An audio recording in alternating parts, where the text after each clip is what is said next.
Today, we're going to look at a story that starts with just one family in Ontario.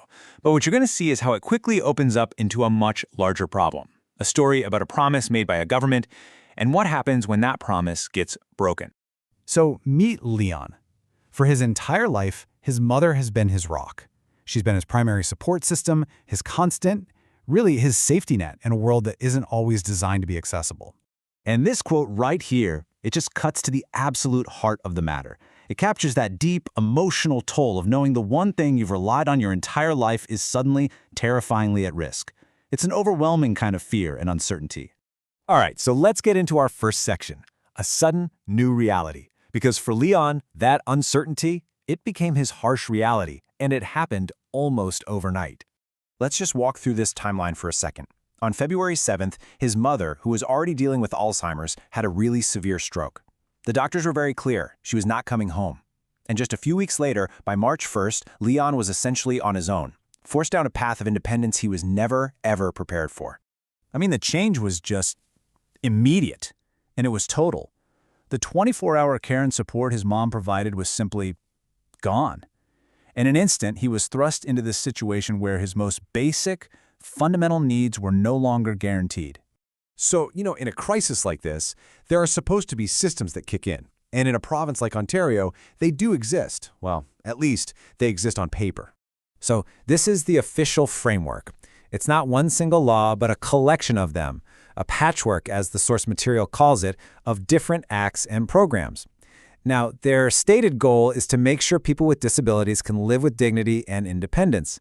But, the very nature of a patchwork means there can be gaps, right? Bureaucratic hurdles, chronic underfunding, things that can leave the most vulnerable without a complete safety net. And here are the pieces that make up that patchwork. You've got acts for retirement homes, long-term care, a residence bill of rights, and programs for things like direct funding and attendance services. On the surface, it really does look comprehensive. It looks like a proper safety net. Okay, now we get to Section 3, Living in the Gap.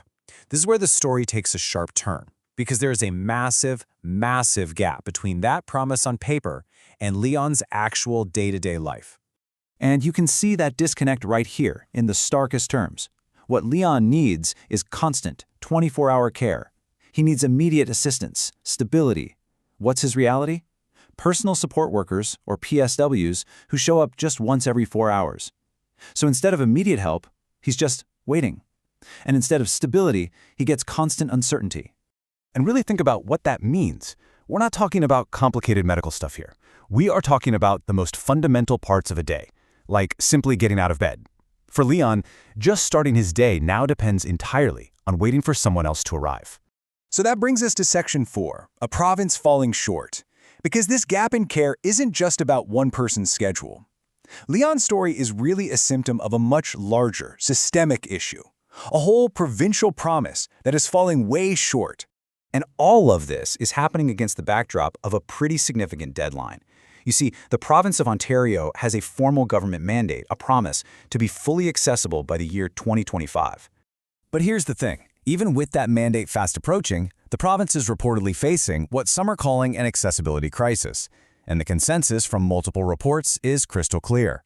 Ontario is not going to meet its own 2025 deadline.